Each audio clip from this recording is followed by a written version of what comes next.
एक ऐसा महान राजा जिसके पास होती है एक रहस्यमय तलवार। उस तलवार की वजह से उनका राज्य बहुत ज्यादा ताकतवर और धनवान होता है। कोई भी उनके राज्य पर हमला करने की हिम्मत भी नहीं कर सकता था। अब समय के साथ ये राज्य भी खत्म हो जाता है, लेकिन प्रेजेंट टाइम पर आर्कियोलॉजी डिपार्टमेंट के लोग उस राजा के खजाने और उसके तलवार को ढूंढने की कोशिश करने में लग जाते हैं। उन्हें हनुमंतापुरम नाम का एक गांव मिलता है, जहां पर वो खुदाई शुरू कर देते हैं। लेकिन यहाँ पर कोई अदृश्य शक्ति एक एक करके उन सभी लोगों को मारना शुरू कर देती है। अब इंस्पेक्टर सूर्या को इस केस की जांच पड़ताल के लिए भेज दिया जाता है। तो दोस्तों, आखिरकार उस तलवार और खजाने का क्या राज है, यही देखेंगे हम आज की मिस्ट्री थ्रिलर कहानी में, जिसका नाम है नंदी वर्मन।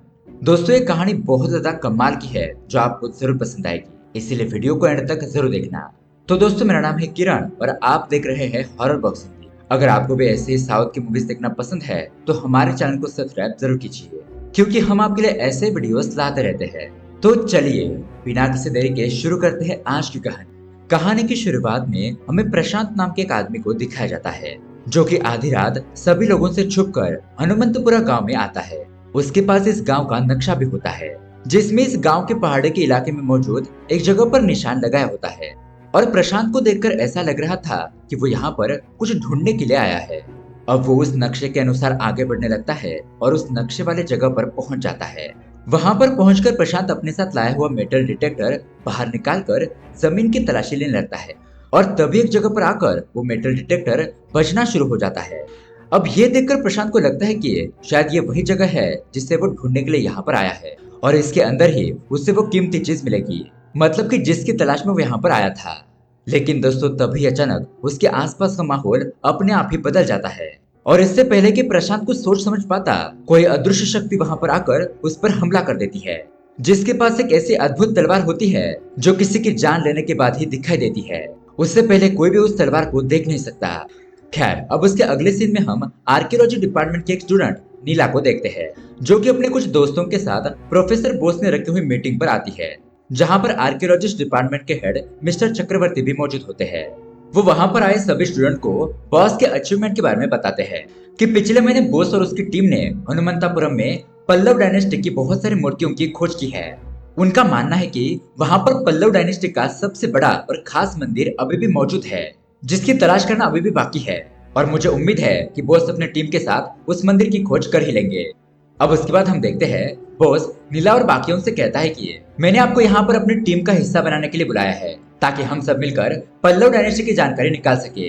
फिर वो उन्हें पल्लव डायनेस्टी की हिस्ट्री के बारे में बताता है कि करीब करीब ये बात 1000 साल पुरानी है, जहाँ पर भारत में ताकतवर लोगों ने अलग अलग राज्यों पर कब्जा करने के लिए हमला करना शुरू कर दिया था, जिसमें लाखों लोगों की जानें भी गई और कई लोगों ने राज्य भी जीते।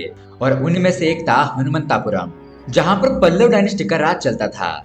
उनके पास ताकत और पैसों की कोई भी कमी नहीं थी, और सभी लोग उनसे डरते थे, क्योंकि हनुमंतापुरम को चलाने वाला पल्लव डायनेस्टी का राजा राजा नंदी वर्मा था। उसके पास एक ऐसी अद्भुत तलवार थी जो बिजली की रफ्तार से चलती थी, और उसे कोई भी देख नहीं सकता था जब तक कि वो तलवार उसकी जान न ले ले। इसलिए कोई भी हनुमंतापुरम पर कब्जा करने की सोचता भी नहीं था। लेकिन दोस्तों, जब ये बात गोरा नाम के गुंडे को पता चली कि नंदी वर्मन इतना ताकतवर और पैसे वाला है कि उसने अपने मंदिर की दीवारें पूरी तरीके से हीरे और मोतियों से बना दी है, तो गोरा का लालच हनुमंतापुरम के प्रति और भी ज्यादा बढ़ने लगा, ताकि वो वहां पर कब्जा कर सके और वहां का सारा सोना लूट सके। ये गोरा ऐसे इंसान का नाम था जो कि बहुत ही खतरनाक और निर्दयी था, जो कि कभी किसी से नहीं हारा था। लेकिन इस समय उसके अंदर हिम्मत नहीं थी कि वो सामने से जाकर नंदी वर्मा का मुकाबला करे। इसीलिए वो ऐसे मौके की तलाश में था जहां पर वो नंदी वर्मन के ऊपर अचानक से हमला करके उसे मार दे, और उसे ऐसा मौका मिल भी जाता है जब एक दिन नंदी वर्मन अपने मंदिर में भगवान की पूजा कर रहा था। इसी मौके का फायदा उठाते हुए गोरा ने उसके ऊपर हमला कर दिया, लेकिन नंदी वर्मन ने भी हार नहीं मानी। उन्होंने भी गोरा के साथ बहुत ही टक्कर का मुकाबला किया, और इस जंग में लड़ते लड़ते दोनों ही मर गए। लेकिन उनके मरते ही वहां पर आकाश में इतनी तेज बारिश हुई कि वहां का पूरा मंदिर बह गया, जिसे नंदी वर्मन ने हीरे और मोतियों से बनाया था। और अब मुझे उसी मंदिर की जानकारी मिली है कि वो मंदिर हनुमंतापुरम में है। इसलिए मैं अपने सभी साथियों के साथ वहां पर जाकर रिसर्च करना चाहता हूँ, ताकि नंदी वर्मन के बारे में और भी ज्यादा जानकारी निकाल सकूं। खैर, अब दोस्तों, उसके अगले सीन में हमें सूर्या नाम के एक पुलिस ऑफिसर को दिखाया जाता है। वो एक क्राइम सीन पर जाता है, जहाँ से एक आदमी की लाश बरामद हुई है, और वहां पर सभी लोगों का कहना था कि इस आदमी ने नदी में कूदकर अपनी जान दे दी है। लेकिन दोस्तों सूर्या इतना ज्यादा होशियार होता है कि वो उस लाश को देखते ही पहचान लेता है कि यह आत्महत्या नहीं बल्कि मर्डर है। इसको किसी ने जानबूझकर मारकर नदी में फेंका है। और ये सुनकर बाकी के सभी पुलिस वाले तो हैरान हो जाते हैं। अब यही सिर्फ हनुमंतापुरम गांव में धर्मराज नाम का एक आदमी होता है जो कि इस गांव का मुखिया भी है और वो पुराने मंदिरों को दोबारा से रिनोवेट करने का काम भी करता है। उसके पास काफी सारे लोग जमा हो जाते हैं क्योंकि धर्मराज ने हाल में एक मंदिर को रिनोवेट किया था। और तभी यहाँ पर धर्मराज के साथियों को बोस का फोन आता है जिसमें वो इन लोगों से कहता है कि वो अपने साथियों के साथ उनके गांव में रिसर्च करने के लिए आ रहा है। और ये बात सुनकर गांव के सभी लोग बहुत ज्यादा घबरा जाते हैं क्योंकि इस गांव का नियम है कि कोई भी 6 बजे के बाद अपने घर से बाहर नहीं निकलता। यहाँ तक कि गांव के पहाड़ी वाले इलाके में जाने के बारे में सोचने से भी सभी लोग डरते हैं कि कहीं उनके साथ कोई अपशगुन न हो जाए। लेकिन दोस्तों तभी यहाँ पर राकेश नाम का एक लड़का सभी लोगों से कहता है कि अगर वो लोग हमारे गांव में रिसर्च करने के लिए आ रहे हैं तो ये तो अच्छी बात है। इससे हमें भी पता चल जाएगा कि ऐसी कौन सी चीज है जो गांव पर सांप की तरह लगी हुई है। लेकिन उसके इतना कहते ही गांव के एक घर में अचानक से आग लग जाती है और ये सब कुछ देखकर गांव के लोग और भी ज्यादा घबरा जाते हैं।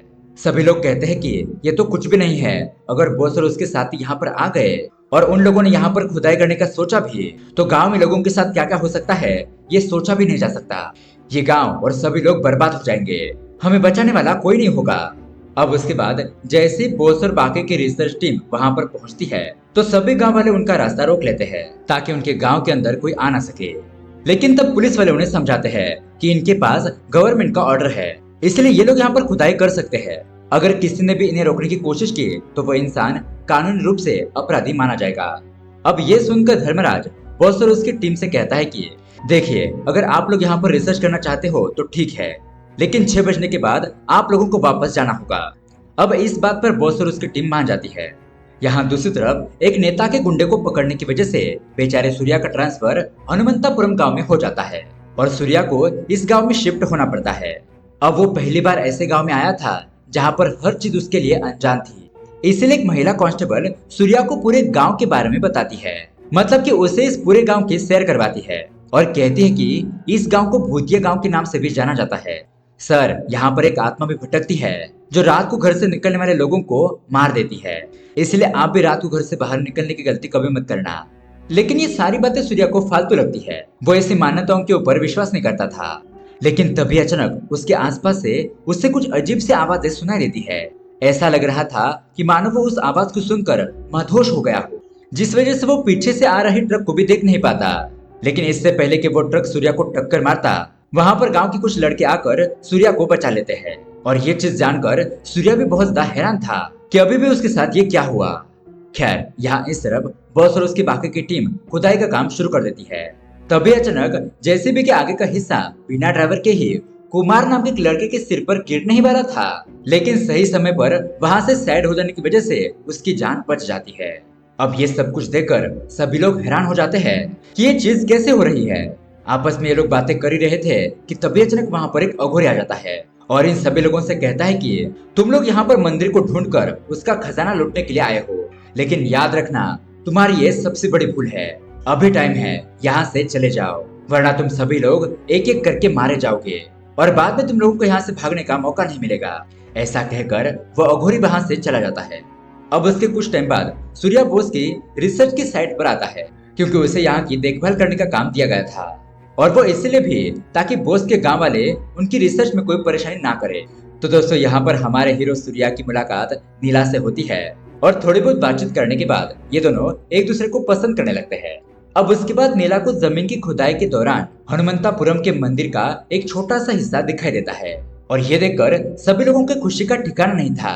वो लोग वहाँ की और भी ज्यादा खुदाई करने लगते हैं जिस वजह से उन्हें वहाँ पर कुछ पुरानी मूर्तियां और स्कल्पचर्स दिखाई देते हैं, जिसके हिसाब से ये सब कुछ हनुमंतापुरम का ही है। और जिस मंदिर को ये लोग ढूंढ रहे थे वो यही मंदिर है, क्योंकि दोस्तों वहाँ पर नंदी वर्मन के बारे में भी लिखा होता है कि उसने इस मंदिर को अपनी धन दौलत लगाकर बहुत ही कीमत खर्च करके इसे बनाया है। ये जानकर बॉस और बाकी के सभी लोग बहुत ज्यादा खुश हो जाते हैं कि वो लोग अपने लक्ष्य के काफी करीब पहुंच चुके हैं। अब उसके अगले सीन में हम देखते हैं राकेश और उसके दोस्त आपस में बात कर रहे होते हैं कि वो बॉस और उसकी टीम यहाँ पर मंदिर का खजाना ढूंढने के लिए आई है और उन्हें वो मंदिर मिल भी गया। लेकिन इतना सब कुछ करने के बाद भी उन लोगों के साथ कुछ गलत क्यों नहीं हुआ? क्योंकि आज तक हम जिस डर की वजह से उस पहाड़ी पर नहीं जा रहे थे, लगता है कि वो सारी बातें सिर्फ अफवाहें थी। इसलिए हमें भी वहां पर जाना चाहिए ताकि उस मंदिर का कुछ खजाना हमें भी मिल सके। लेकिन दोस्तों बाकी के लोग इसके लिए मना कर देते हैं क्योंकि उनके मन में अभी भी डर था। लेकिन दोस्तों जहाँ पर लालच आ जाता है वहां पर कुछ भी हो सकता है। हम देखते हैं कि खजाने की लालच में आकर इनबा नाम के एक राकेश का दोस्त रात को उस पहाड़ी वाले इलाके में जाता है। लेकिन अगले ही दिन सुबह गांव के लोगों को उस लड़के की लाश मिलती है जिसके कई सारे टुकड़े किए गए थे। ये सब कुछ देखकर गांव के सभी लोग डर जाते हैं और रोने लगते हैं। ये देखकर उन लोगों को ऐसा लगता है कि अब सच में उनके गांव का बुरा वक्त आ चुका है। अब उनका गांव और भी ज्यादा मुसीबत में ना पड़े, इसलिए वो फिर से बॉस और उसकी टीम के पास जाकर आगे की खुदाई बंद करने के लिए कहते हैं। लेकिन ऑफिसर सूर्या के समझाने पर मजबूरन उन लोगों को हार माननी ही पड़ती है क्योंकि सूर्या उनको वादा करता है कि जो कुछ भी हो जाए इसके पीछे जो कुछ भी है वो उसे सामने लेकर जरूर आएगा। अब दोस्तों क्योंकि सूर्या ने वादा किया था कि इस गांव में जो कुछ भी डर है वो उसके पीछे के कारण पता करके रहेगा, इसलिए सूर्या गांव के लोगों से ये जानने की कोशिश करता है कि इससे पहले कौन कौन गांव से रात को बाहर निकला था और किस किस की मौत हुई थी। तब दोस्तों उसे प्रशांत के बारे में पता चलता है, वही प्रशांत जिसे हमने मूवी के स्टार्टिंग में देखा था जो मारा गया था। दोस्तों गांव वाले कहते हैं कि प्रशांत कुछ महीने पहले ही बॉस के साथ यहाँ पर आया था। वो किसी चीज की तलाश में था लेकिन अचानक एक रात वो मारा गया। इसलिए अब सूर्या बॉस के पास जाकर उसे प्रशांत के बारे में पूछता है, लेकिन बॉस भी यहाँ पर मना कर देता है कि मुझे उसके बारे में कुछ भी नहीं पता कि उसकी मौत कैसे हुई। खैर अब उसके अगले सीन में हम देखते हैं बॉस के खुदाई वाले जगह पर अचानक से मौसम बदलने लग जाता है जिस वजह से वहां पर जमीन भी फट जाती है। ये देखकर सभी लोग हैरान भी हो जाते हैं और उन लोगों को डर भी लगने लगता है कि ये सब कुछ यहाँ पर क्या हो रहा है। तभी हम देखते हैं सूर्या के हाथ में मौजूद मेटल डिटेक्टर आवाज करना शुरू करता है और देखते ही देखते जमीन के उस हिस्से में ऐसी क्रैक पड़ जाती है कि सूर्या उसके नीचे गिर जाता है। लेकिन उसकी किस्मत अच्छी थी कि उसका हाथ एक मूर्ति में फंस जाता है जिसकी वजह से उसकी जान बाल बाल बच जाती है। उसके बाद सारे लोग मिलकर सूर्या और उस मूर्ति को बाहर निकालते हैं और ये मूर्ति होती है नटराज की और इसी मूर्ति की वजह से सूर्या की जान बच गई थी। अब उसके अगले दिन सूर्या को फोन के जरिए पता चलता है कि इनबा को किसी ने धारदार हथियार से मारा है जिसने करीब एक माइक्रो सेकेंड के अंदर ही उसके शरीर के टुकड़े कर दिए। तो वो सोचने लगता है कि आज के जमाने में ऐसा हथियार कहाँ मिलेगा, क्या सच में ऐसा हथियार होता है। ये सब कुछ सोचकर उसे कुछ समझ नहीं आ रहा था कि इनबा को कैसे और किसने मारा होगा। अब उसके बाद सूर्या नीला के पास जाता है और नीला उसे नंदीवर्मन और उसकी रहस्यमय तलवार के बारे में बताती है। ये जानने के बाद सूर्या को लगता है कि शायद वही तलवार है जिसकी वजह से इनबा को मारा गया और प्रशांत की जान भी उसी तलवार से ली गई होगी। इसलिए वो तय करता है कि आज रात वो उस पहाड़ी पर अकेला ही जाएगा, ये देखने के लिए कि वहां पर ये सब कुछ कोई इंसान कर रहा है या फिर कोई आत्मा। अब दोस्तों जैसे वो रात को उस जगह पर पहुंचता है तो वहां पर कुछ लोग आकर उसके ऊपर अचानक से हमला कर देते हैं और उनका हमला करने का तरीका कुछ अलग ही था। वो उससे दिखाना चाहते थे कि ये सब कुछ खुद कर रहा है। इसलिए फिलहाल तो सूर्या अपनी जान बचाने के लिए वहां से तुरंत ही भाग जाता है। अगले दिन सूर्या दोबारा से उसी जगह पर जाता है जहां पर कल रात उसके ऊपर लोगों ने हमला किया था। उसे वहां पर धर्मराज का टूटा हुआ लॉकेट मिलता है, इसलिए वो गांव के लोगों से धर्मराज के बारे में पूछताछ करता है, उसके बारे में इंफॉर्मेशन निकालता है और यहाँ पर उसे लोगों से धर्मराज के बारे में अच्छी अच्छी बातें ही पता चलती है। लेकिन बाद में सूर्या जब धर्मराज के घर पर जाता है तो सूर्या को उसके घर के आसपास कई सारी एंटिक मूर्तियां दिखाई देती है और जब वो इसके बारे में किसी एक्सपर्ट से पूछताछ करता है तो उसे पता चलता है कि वो सारी एंटिक मूर्तियों की रिप्लिका है जिसकी ब्लैक मार्केट में कीमत करोड़ों में है और फिलहाल अभी के टाइम पर ओरिजिनल मूर्तियां कहीं लापता है। अब ये सारी बातें जानने के बाद सूर्या को धर्मराज के ऊपर शक हो जाता है कि शायद धर्मराज मूर्तियों को ब्लैक मार्केट में बेचने का काम करता है। खैर अब उसके अगले सीन में हम देखते हैं नीला का एक साथी कमल वो रात में उसी जंगल में आता है, लेकिन तभी वहां पर वो अनजान लोग आकर उसके ऊपर हमला कर देते हैं जिसकी वजह से उसकी जान चली जाती है। अब उसके अगले दिन मौत का यह नजारा देखकर सभी लोग और भी ज्यादा डर जाते हैं। यहाँ पर सूर्या नीला और बाकी लोगों से पूछता है कि क्या किसी ने कमल के बिहेवियर में कुछ बदलाव देखा था, मतलब कि शायद वो परेशान वगैरह रहता था या फिर कोई दूसरी बात भी हो सकती है। तो तब एक लड़की कहती है कि कमल ने कहा था कि उसने मंदिर के अंदर जाने का रास्ता ढूंढ लिया है और इसके बारे में वो बॉस को बताने के लिए जा रहा है और तब से मैंने उसको नहीं देखा जब से वो यहाँ से गया। और एक और चीज, तब से बॉस भी कहीं गायब है। अब दोस्तों यहाँ से सीन जाता है फ्लैशबैक में, जहाँ कमल बोस को मंदिर के अंदर जाने वाले रास्ते के बारे में बताता है। अब ये बात सुनकर बोस उसे कहता है कि तुम इसके बारे में किसी को भी कुछ भी मत बताना। जिसके बाद रात को बोस अकेले ही उस जगह पर जाने लगता है जिस मंदिर का रास्ता कमल ने उसे बताया था। अब कमल भी ये देखता है और उसका पीछा करने लगता है ताकि वो देख सके कि आखिरकार बोस कहाँ जा रहा है। लेकिन दुर्भाग्य से अनजान लोग उसकी जान ले लेते हैं। अब उसके अगले सीन में सूर्या अपने बाकी पुलिस वालों के साथ पुलिस स्टेशन आता है जहाँ पर वो नटराज की मूर्ति रखी गई थी। लेकिन जब नीला और वो ध्यान से उस मूर्ति को देखते हैं तो उन्हें पता चलता है कि ये तो वो मूर्ति नहीं है जो उन्हें जमीन के अंदर मिली थी, बल्कि ये तो उस मूर्ति की रिप्लिका है। तो वो लोग सोचने लगते हैं कि असली मूर्ति कहाँ गायब हुई, और यहाँ पर किसी को कुछ भी समझ नहीं आता कि आखिरकार उस मूर्ति को किसने बदला होगा। खैर, अब उसके कुछ देर बाद हम देखते हैं सूर्या अपने सीनियर ऑफिसर के पास सारे सबूत लेकर आ जाता है। वो यहाँ पर उन्हें अपनी रिपोर्ट दिखाता है और दोस्तों यहाँ पर खुलते हैं इस कहानी के असली पत्ते। सूर्या बताता है कि जितने भी लोग रात को निकलने की वजह से मारे गए थे उन लोगों को धर्मराज और उसके साथियों ने ही मिलकर मारा है, और वो लोग असली मूर्तियों को ब्लैक मार्केट में बेचने का काम करते हैं और उन असली मूर्तियों की जगह पर उनकी रिप्लिका रख देते हैं जिससे कि किसी को भी उनके प्लान के बारे में पता न चल सके। और इन सब में उनका साथ आर्कियोलॉजी डिपार्टमेंट का हेड चक्रवर्ती भी दे रहा है, क्योंकि इतनी आसानी से इन एंटिक पीसेस का देश के बाहर जाना और वो भी सारे सर्टिफिकेट पास करके, ये सब कुछ चक्रवर्ती की वजह से ही पॉसिबल हो सकता है, इसलिए वो भी उनके साथ मिला हुआ है। अब सूर्या आगे ये भी बताता है कि उसे बोस के ऊपर शक है लेकिन वो कंफर्म नहीं कह सकता, लेकिन हाँ, धर्मराज चक्रवर्ती से मिला हुआ है। अब ये सब कुछ जानने के बाद सीनियर ऑफिसर सूर्या के इस काम की काफी ज्यादा तारीफ करते हैं, जिसके बाद वो उन सभी बदमाशों के खिलाफ अरेस्ट वारंट भी इशू करवाते हैं। अब उसके अगले सीन में हम देखते हैं धर्मराज और चक्रवर्ती ने बोस को यहाँ पर मंदिर के अंदर बंदी बनाकर रखा था, जहाँ पर वो उसे कहते हैं कि तुम्हारी वजह से पूरे गांव वालों को हमारे प्लान के बारे में पता चल गया। हमने तो तुम्हें सिर्फ मंदिर को ढूंढने का काम दिया था, लेकिन तुम तो इसकी सच्चाई सारी दुनिया को बताने लगे, इसलिए अब हमें तुम्हें मारना ही होगा। दरअसल दोस्तों, बोस धर्मराज और चक्रवर्ती के प्लान के बारे में जानता था कि ये लोग हनुमंतापुरम के मंदिर की कीमती चीजें ब्लैक मार्केट में बहुत ही ऊंचे दाम में बेचना चाहते हैं, लेकिन बोस तो इसके खिलाफ था, क्योंकि उसे पता था ये सारी चीजें हमारे इतिहास से जुड़ी हुई है, इन्हें हमें नहीं बेचना चाहिए। लेकिन इस प्रोजेक्ट के ऊपर धर्मराज और चक्रवर्ती ने पैसे लगाए थे, इसलिए बोस मंदिर की खुदाई करके उसके बारे में जानना तो चाहता था, लेकिन उन मूर्तियों को और कीमती चीजों को उन दोनों के हाथ नहीं लग देना चाहता था। और दोस्तों, इसीलिए उसने कमल से कहा था कि इसके बारे में किसी को कुछ भी मत बताना। लेकिन उस दिन कमल को लगा कि बोस कुछ गड़बड़ी करने वाला है, और जब कमल ने उसका पीछा किया तब धर्मराज और उसके साथियों ने उसे मार डाला। अब यहाँ दूसरी ओर सूर्या और नीला गांव के एक लापता बच्चे को ढूंढ रहे होते हैं, जिसका असल में धर्मराज ने ही अपहरण किया था। तभी वहां पर अचानक जमीन फट जाती है, जिसमें सूर्या और नीला दोनों ही मंदिर के अंदर गिर जाते हैं। यहाँ पर हम देखते हैं कि धर्मराज उस लड़की और बोस को मारने वाला था, लेकिन यहाँ पर सूर्या सभी लोगों को बचाने में लग जाता है। अब यहाँ पर हमें एक बहुत ही खतरनाक फाइटिंग देखने को मिलती है। सूर्या उन सभी बदमाश लोगों को बहुत ज्यादा मारता पीटता है, लेकिन तभी वहाँ पर सूर्या का मुकाबला करने के लिए कुमार आता है। और दोस्तों, इस कुमार के पास नंदी बर्मन की वो जादुई तलवार होती है जो किसी को दिखाई नहीं देती थी।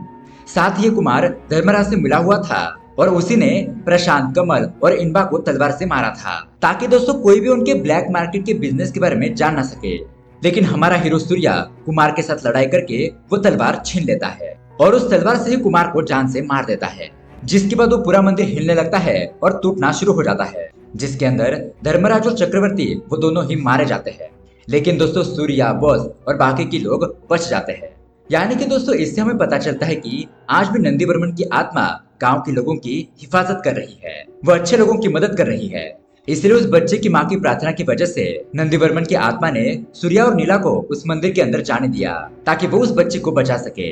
साथ ही साथ दोस्तों, जब सूर्या जमीन फटने की वजह से जमीन के अंदर गिरने वाला था, तभी उस नटराज की मूर्ति की वजह से उसकी जान बच गई थी। और इन सब से यही जाहिर होता है कि नंदी बर्मन की आत्मा आज भी उस गाँव में मौजूद है और वो नहीं चाहती कि कोई भी उसके मंदिर को नुकसान पहुंचाए।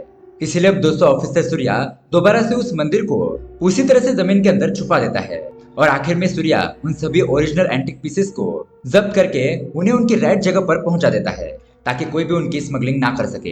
ये सब जानने के बाद गांव के लोग भी बहुत ज्यादा खुश हो जाते हैं कि सारे बदमाश लोगों को पकड़ लिया गया है और अब वो सभी लोग रात को भी बाहर घूम सकते हैं। और दोस्तों, इसी हैप्पी एंडिंग के साथ ये कहानी यहीं पर एंड हो जाती है। तो दोस्तों, ये कहानी आपको कैसी लगी हमें कमेंट करके जरूर बताइएगा। साथ ही ऐसे ही अमेजिंग मूवी देखने के लिए हमारे चैनल को सब्सक्राइब जरूर कीजिए। मिलते हैं अगली वीडियो में। Thanks for watching.